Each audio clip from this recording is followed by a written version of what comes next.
We are excited to talk about community planning with you. Just by a show of hands, before we do our introductions, we want to see who you are. Is anyone here a land use planner like myself, a certified land use planner? I feel like Dr. Cooper should be raising his hand somewhere. Maybe Eric DeCock is here too? Am I really the only one raising my hand? Okay, well, we have another one. Great. So what about fire marshals? Who's here is here a fire marshal? Or has to be a fire marshal in the room? Oh, great. Yay. Thank you, Chief Berlant. What about community organizers? Who would consider themselves a community organizer? Who do we have then? Because no one's raising their hand. What about an engineer? Is anyone here an engineer? Okay. Building officials?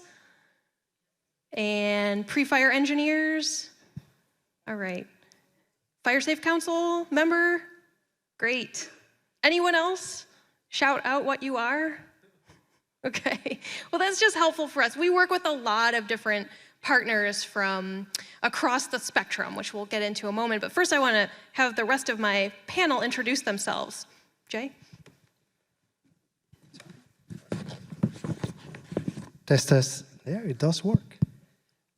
Good afternoon, everybody. Jay Lopez. I'm a retired Assistant Chief for the County of Los Angeles Fire Department.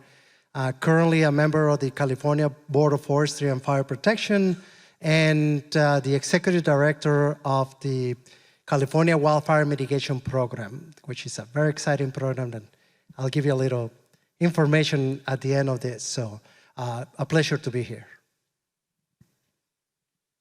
Good afternoon, everyone. Carmel Barnhart. I am the Deputy Chief for the Land Use Planning Program for CAL FIRE Office of State Fire Marshal, and a lot of the programs that I oversee deal with community planning, and that's why I'm here with these great people. Thank you for hanging out. We appreciate it. And thanks for having us, everyone. My name is Kelly Johnston. I'm the Operations Director for the Community Wildfire Planning Center, and I'm not a land use planner, I'm a forester. Oh, I didn't ask about foresters. Who here is a forester? Okay, thank you. All right, so we are going to talk about community planning, which is a little different than the regional planning that the last session focused on, both planning related, but ours is a little bit more about the built environment. So that was, I'd say, a little bit more about big picture land management and many activities under one umbrella. And we're focused a little bit more on where and how we build, what's allowed to be built, where it can be built. But particularly for this session, we want to focus on how we can use that filter of wildfire when we're thinking about our community planning activities. So do we care where wildfire is in relation to what is built there? The answer is yes, but how do we do that? What are some of the practices, and why do we do this? You know, you can read the bullet or the list here, but I just like to think about community planning really as an intentional process. If we didn't have community planning, 100 years ago we had slaughterhouses next to residential homes, next to many other unsavory things. And so we have this process now that is very specific and intentional for how we think about where our communities are going to grow, what that development process looks like, how we can engage community members in sharing what their vision of the future looks like. And now our roles is how we can really bake wildfire into that planning process. So people really think about that as they make these growth and development decisions. We heard earlier about the fire adapted communities process, and we wanted to just show you where we fit into that.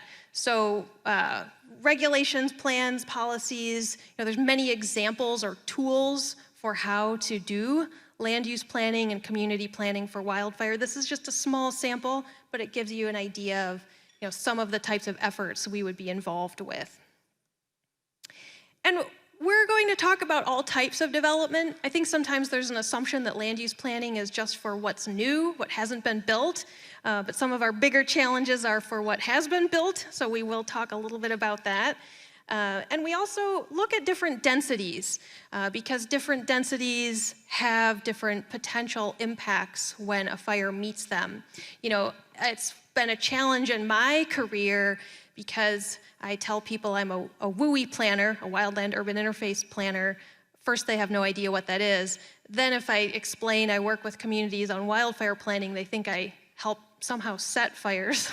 I don't know how that comes from, but it's like, no, this is a process where we look at planning for communities and how fire is part of that.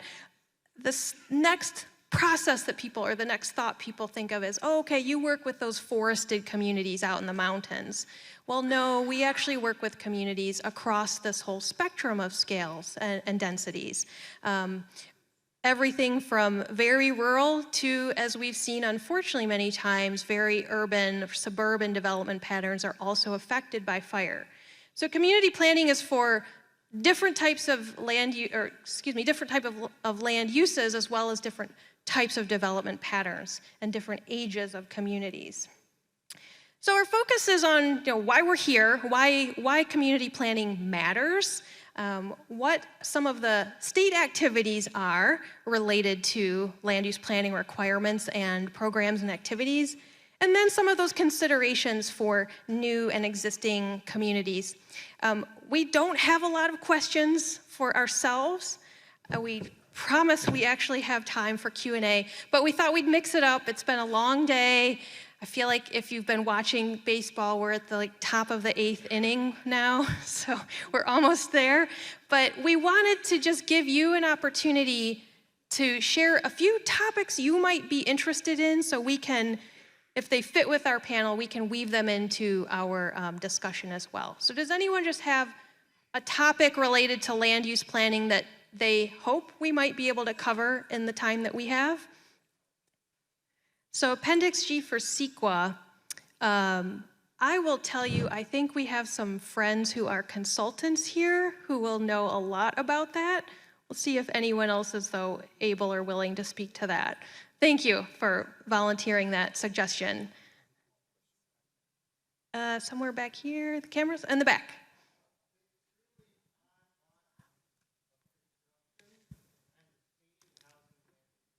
Extremely high cost of construction for the state and land use. State housing mandates, okay. That might come up a little bit too. We'll try and weave that in. One final topic you might want to suggest. I think we have one way in the back. Oh. Okay. Oh, hi. In densely populated counties, planners seem to feel obligated to allow full build out in remaining open space areas, especially privately held ones. I'd like to know your ideas about that. Okay. Oh, and we have one more. Wow, this is great. Let's see. I'm tracking where that was. Yes, the gentleman in the plaid shirt. Yeah, the role land conservation might play in land use planning for fire. Okay, the role of land conservation. Okay, we have a lot of good topics. We're going to start first, though, with some of the broad topics we had, just so we have a baseline of the activities collectively our panel has been working on. First, I think we're going to start with Jay. You know, a lot of things we've talked about is what the state efforts can do to help with planning and wildfire. And if you could just share one example or two, one example of what a requirement might look like from the state. I'm going to go sit down too so I can have more of the stage. So with the State Board of Forestry, one of the things that we work together is on safety element review. Now that the legislature called for taking the local hazard mitigation plan for being in somebody's back wall with all the other literature that they have there to bring into the front to the general plan, which is the roadmap for, especially for local government on what to do and how to do it, it's been a success.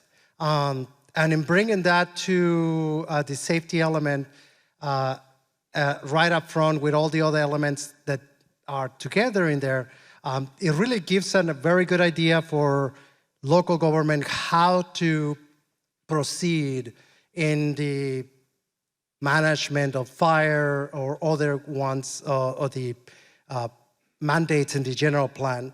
But for the safety element specifically, is to reduce the potential of short and long-term risks of death, injury, property damage, and economic and social dislocation.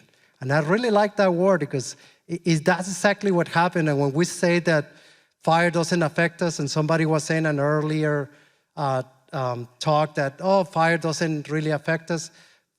A wildfire or any disaster affects all of us. It might be as simple as access to recreational areas might be limited, but also transportation, traffic might change. Everybody gets affected one way or another one. So the safety element does provide a great guarantee for that. The other very clever part of this, the general plan, the way it is now with all the elements, is that the safety element also directly relates to topics mandated in the other elements like land use, conservation, environmental justice, open space elements. And that's very clever. I don't know if you guys remember, I'm gonna date myself here, American Online.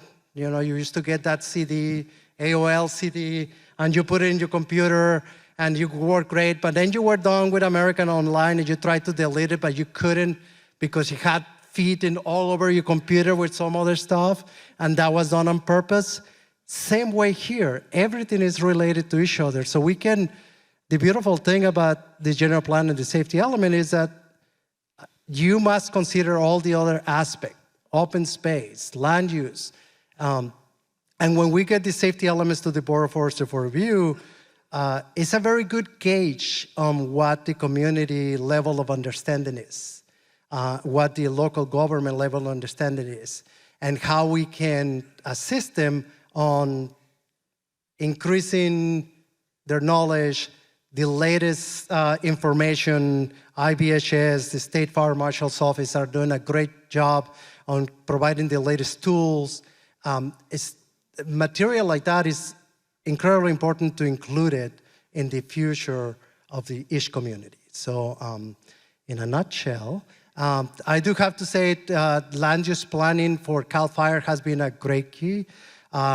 The Board of Forestry and our executive officer, Edith Hannigan, was wonderful creating the base to have a very accurate or very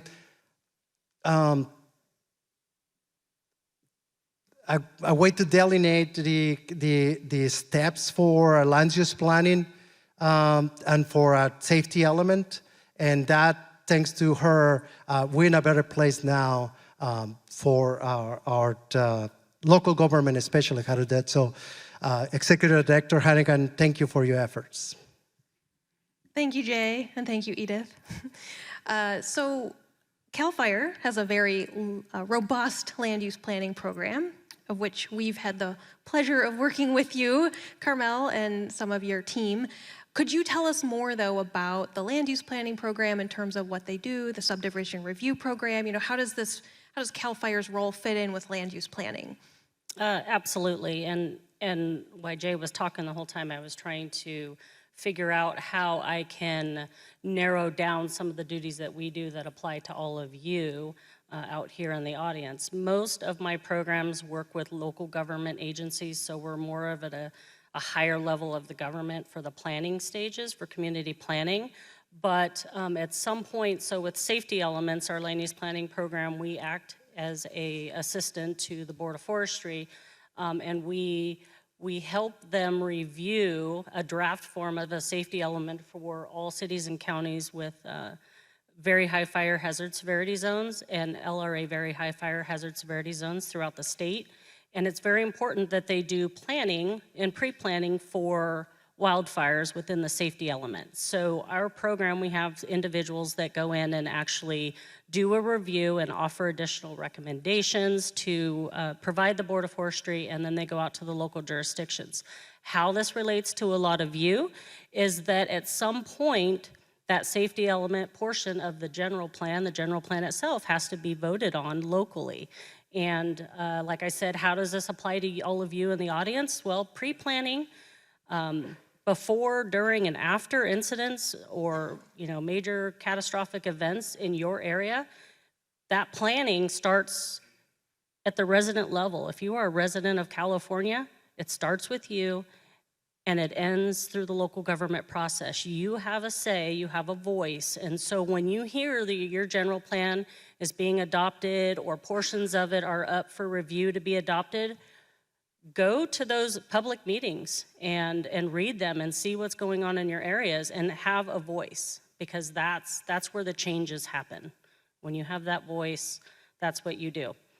We have a subdivision review program that works under our land use planning program as well. And just recently, over the last few years, we've been tasked per Public Resource Code 4290.5 that it's important for us to go out and identify subdivisions, also known as because when you say a subdivision in Southern California versus a subdivision or a community development in somewhere like Northern California that's very rural, you're looking at two different kind of areas, but what we look for is an area that has more than 30 dwellings and only has one egress.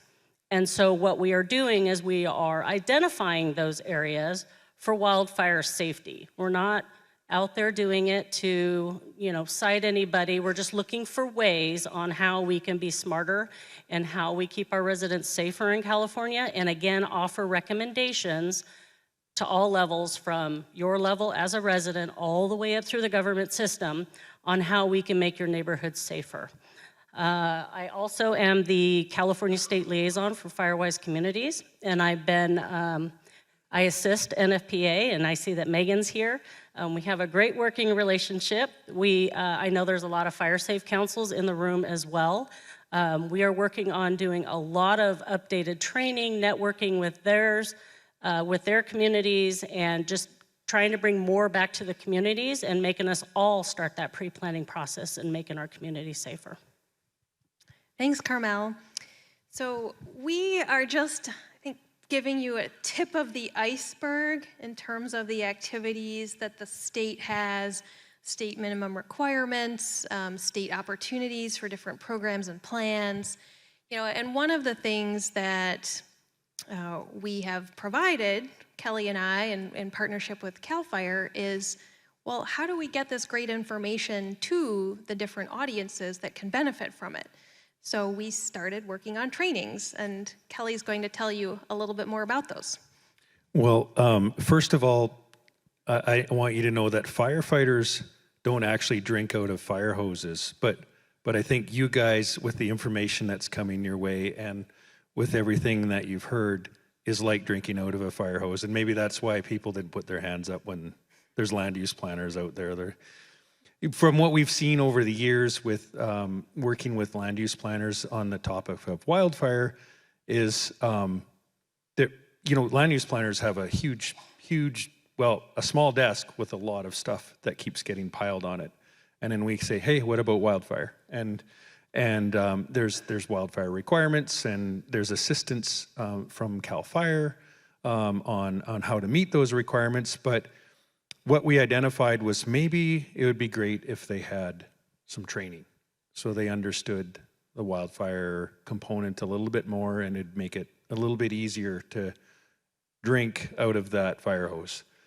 And so we've been working with CAL FIRE over the last few years in developing the land use planner training program that really addresses, has three objectives. One is to introduce land use planners primarily into the fire world, and also the fire world into land use planning, because that's another piece that we've also identified as, as a firefighter and a forestry person, I'll say, well, just, go plan it. Like, can't be that hard. But for us to understand what land use planners have to go through, and what land use planners, for them to have a better understanding of what firefighters, the way they look at fire, hopefully helps. The other piece is bringing those people together in the same room, so that in some cases we've identified that in many local governments they've never met. So this is an opportunity for that cross contamination.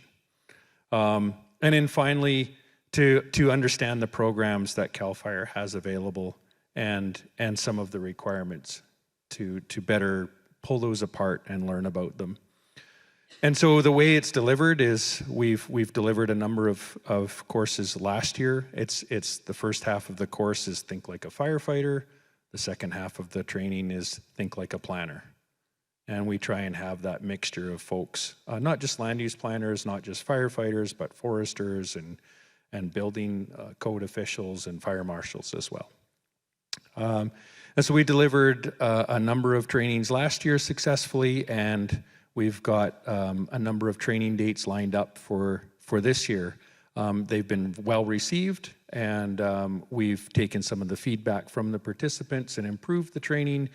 And it seems like it is another tool in the toolbox for those that are trying to better understand what their job entails when it comes to wildfire. So please visit our Community Wildfire Planning Center website, and we have registrations and the course dates out there that will be out there very soon. Great, thanks, Kelly. So I know from my own journey of being a planner and getting involved with wildfire why it has become so apparent why planners need to think about fire. One of my experiences was working with a fire chief, and he was pointing out the conditions that they had to respond to, which looked like a totally benign gravel drive. I thought, what's the big deal? This has a great street sign. You can see it. It's reflective. And then he said, no, that's not what we see when we are in this fire situation. We had to back up our fire apparatus down this long driveway in the dark. We had no idea what it was. And suddenly I had a different picture of what those conditions were that the planning side might be putting first responders into. And so I just wanted to give the opportunity to each of you, because you have been in those positions, why in your own words are these efforts so important? Why is it important that planners and fire officials work together? I'll go ahead and speak first because I do that every day with my programs. A lot of the work that we do brings a lot of those stakeholders together. And what I've realized is that it makes each community stronger as a community, each local agency that represents the community stronger by using the resources that we have to pre-plan for whatever events happen in those areas. And I believe that hard work by all the stakeholders is what creates a good plan. And then in the end, most communities that have pre-planned prior to something devastating happening in their area tend to come back much quicker because they show to have more and better pre-planned resiliency. And a lot of the stuff that we do at different levels within my program, like I said, we work with different levels of the community, all the way from the resident at ground level through all the government agencies. So it really boils it down to from a firefighter perspective, very simple, is the primary goal is to ensure our own safety and our crew's safety, and then of course try and protect what we've been sent to protect. And planning ahead and working with the fire folks and the planning folks together to plan ahead and set the firefighters up for success for things like access and egress and water supply, and having resilient structures, so we can actually have a win is going to benefit everyone. If that's not planned ahead and planned cohesively, I think a lot of the fire folks in this room have been in those communities where it's challenging, and not only challenging, in some cases there's just nothing that can be done from a fire suppression perspective to get a win out of it. So it's super important to plan ahead and plan collaboratively between the fire resources and the planning resources. Well, one of the big things is that everybody looks at the same, let's say, a parcel with different classes. It amazed me what I have seen. So I got a report from my insurance company and the person that about my property. I have a property against the Angeles National Forest. The backyard is the Angeles National Forest, so fire line 9. Very expensive insurance, but the report was very limited, and I was surprised it would be there. So I called a friend of mine that she does the same thing for another company, and her report was completely different. I'm borrowing Frank Freebold. One of the things that he mentions is that the insurance companies or the firefighters or the inspectors or everybody looks at the same property with different colors. And one of the experiments that I did, I got a property owner say, hey, let's take a look at your property. We walked to the property. He walked all the way to the backyard and started looking at the forest behind it. And for him, that was the problem. And I said, no, turn around. And we started looking at the property, what he had control of, to do that. So bringing everybody together to the same table and start speaking not only the same language, but understanding the concept for each other is very important. For the, I'm sorry about here, I kind of, this voice coming out. So for the firefighters, so the inspections that are being done with the LE 100, the local defensible space inspection, and that's as far as they can go. However, an assessment done for a fire-wise or another community can take it to a next level. So one of the things that trainings like that you guys conduct is to bring in all those layers together, all these different points of view to a single point, in this case, that parcel. And I think that's very important because we talk among each other, but sometimes we don't speak the same.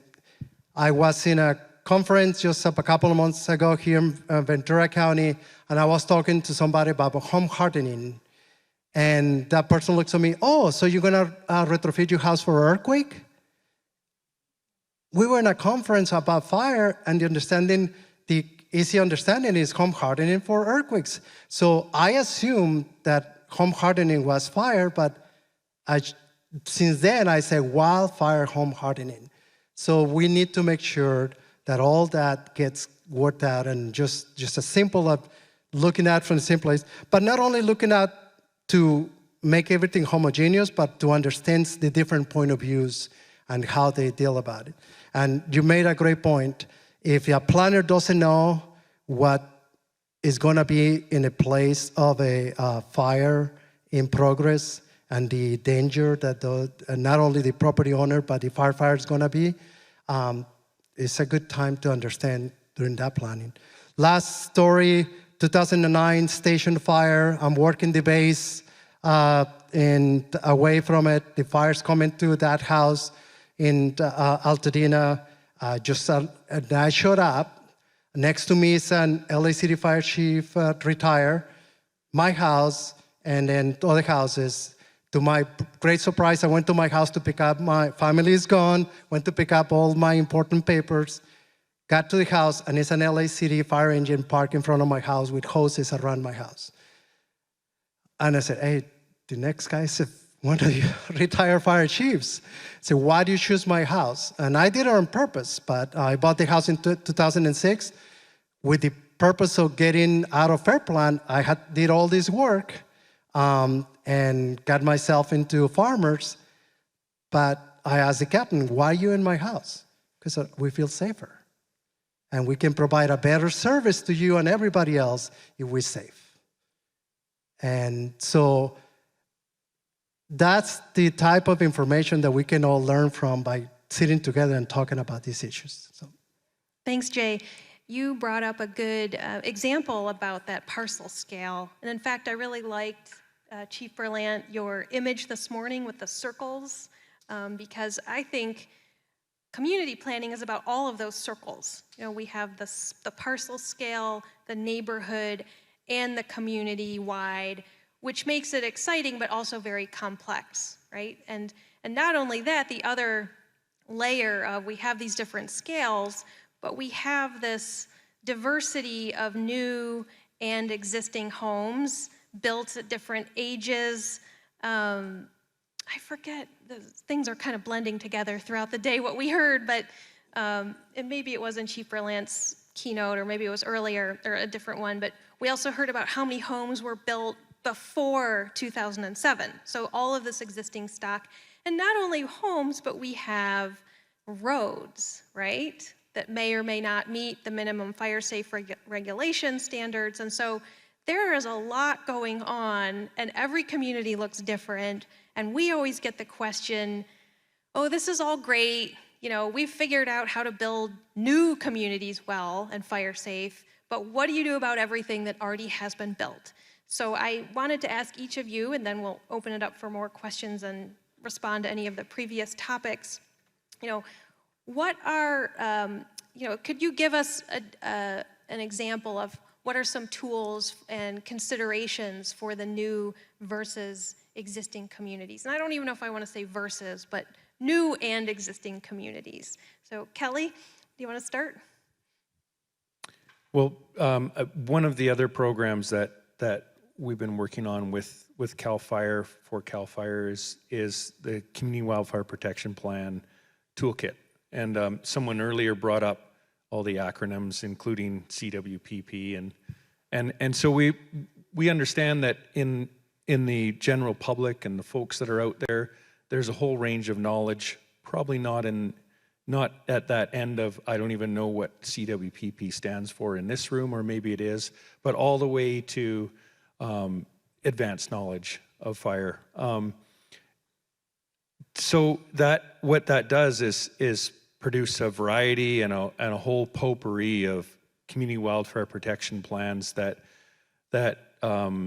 sometimes go all the way from the most in-depth technical analysis of a community, full of verbiage and acronyms and all those things that if someone that wasn't in this room were to pick it up, they might not be able to understand it. And all the way to a plan that focuses solely on fuel treatment or solely on education. And going back to Molly's point, that whole idea of embracing that whole scope. This Community Wildfire Protection Plan Toolkit is meant to provide exactly that, a toolkit that will provide a variety of resources and guidance for that range of folks. As part of it, we've reached out through listening sessions and other ways of gathering thoughts and opinions from the folks that are using these tools, and we're now in the process of incorporating all of those comments and feedback into developing the toolkit, which in the end won't be the end. The idea is it will be a dynamic toolkit that can be continued to be built on as more and more thoughts and ideas and resources come to light. Right. And Carmel, maybe just in a minute-ish, do you want to share your thoughts? Did we get the card? Not already? yet, Not but I'm yet. being Okay. proactive. Yeah, so just a resource for community planning. CAL FIRE offers the grant program, which has been spoken a lot about today. And so eligibility, just briefly, state agencies, federal, local government agencies, cities, counties, city, and tribal, stuff like that. You can go to our website and take a look at the eligibility. We do have the new application period coming up soon, very, very soon. But if you Google CAL FIRE grants, a lot of you 501c3 entities will be eligible to send in an application. I would suggest going that route. Great. Jay, one more minute on your home retrofit program. That's rough. That's rough. So during the talk to Eric's and Michelle and Yana Balakovic, want to have my hand out because it's like, what, do you have an answer? One of the things that we haven't been able to touch is the home itself. We do very well with defensible space projects around that. So the California Wildfire Mitigation Program that we're working on right now is actually combining defensible space and home hardening. But it's not just home hardening of just putting vents all over the place and changing stuff. It's based on the exposure that each structure has. Secondly, it's not only home hardening for one property, but it's at the community level. And I think if you are safe by making your home better or more resilient to fire, you're even safer when your neighbor does the same thing. And if that propagates throughout your community, is, for me, I think is the answer. Not only from the wildfire management point of view, that you can leave your home knowing that your home has a better chances for survival. Because again, we keep saying, repeats over and over again, not enough fire engines, not enough firefighters, especially you're not the only game in town. 2,000 fire here in Southern California, 2,000 fires that we had, there was not enough to spread around. So this community aspect, the home hardening with the proper home hardening techniques to be applied, and this hazard mitigation technology that we're borrowing from the National Institute of Standards and Technology, and the work from CAWFC, and IBHS, this has been set up the roadmap for us. So what we're gonna deliver to you lastly is a framework. We talk a lot about what to do, but very little tells you how to do it. And I remember my English professor, what first time he said, the hardest thing to write in English is our instructions. Because instruction you can tell, do this, do this, do this, but how to do it, it takes you a longer way. How to do it gets embedded in your community, and the community, how to do it gives ownership to the community, how to do it gives a sense that the community is part of the solution. And that's when the team effort comes along. So thank you for that. Thank you. So we had a question initially about Appendix G with CEQA. I'll be honest, I don't think any of us are really CEQA experts qualified to answer that topic. But is there anyone in the room willing to raise your hand to connect with this person later about CEQA? Okay, yay, we got a hand up. Thank you so much. We have Eric over here. Oh, and we also have Eric. You have two people, very well qualified. We had a question about conservation. I know you kind of spoke to conservation in terms of the different elements in the general plan. Is there anything else any of you want to just touch on with conservation and land use planning?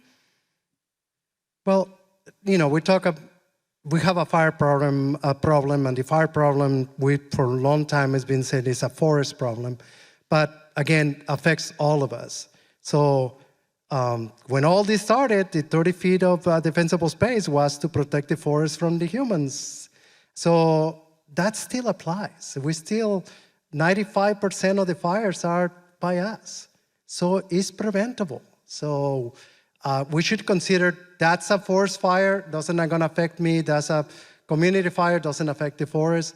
They go together. So conservation is a big part of it, and how we use our lands and how we manage our lands is very important. And that's the key part of it, is not only use, but is the management of our lands. We had 300 million people in the United States. That's a lot of people. And that's a lot of hands, and 95% of fires for that many people can really multiply. So management is conservation.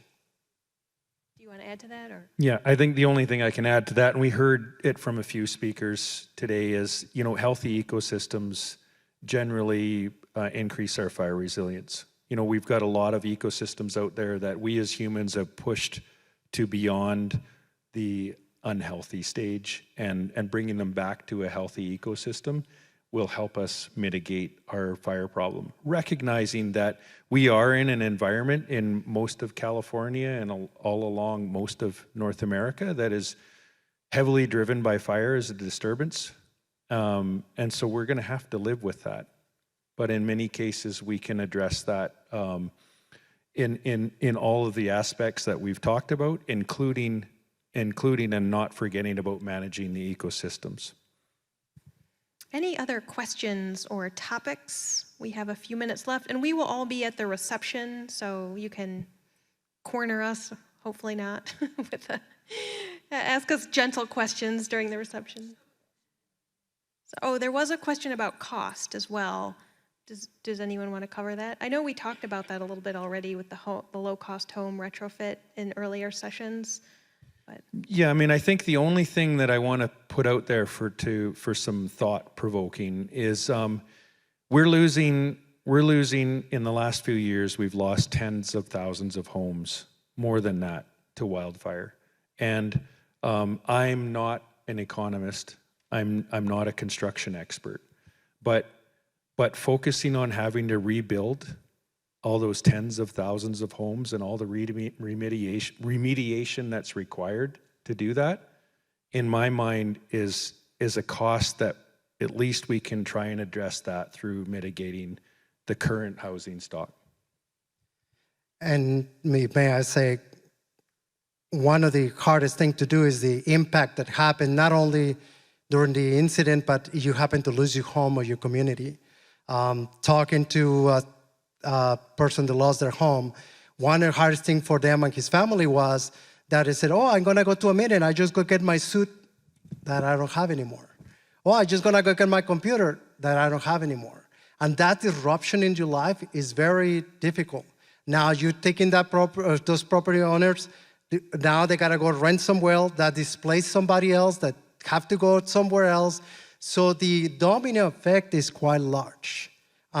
So when we start thinking of what is the cost for prevention, and we're not really good about prevention, and how many of you keep 2 visits a year or 3 or 4 to your dentist on time? All right, 3 people, 4 people. So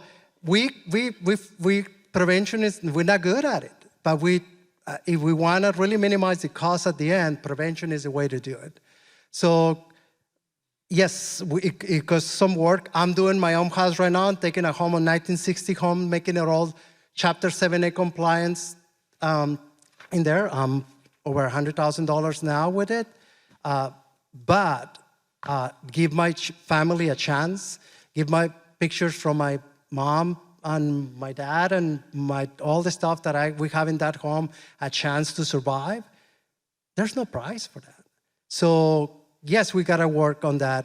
Yes, we gotta develop this framework and methodology so we can bring those prices down so it's not as expensive, it becomes a regular thing. We know how to do it for new construction, we just gotta apply it to existing construction. So yes, there's a cost, but the benefits are highly rewarding, and you feel like you're doing something. So we take our kids to the doctor to do their checkups. We can take our house to a fire specialist to do an assessment and do the right thing. Okay, thank you. As you can tell, we have so many topics we could have covered. We hope you got a lot out of the topics we could cover, though, and we appreciate your time and attention. And thank you, Tegan.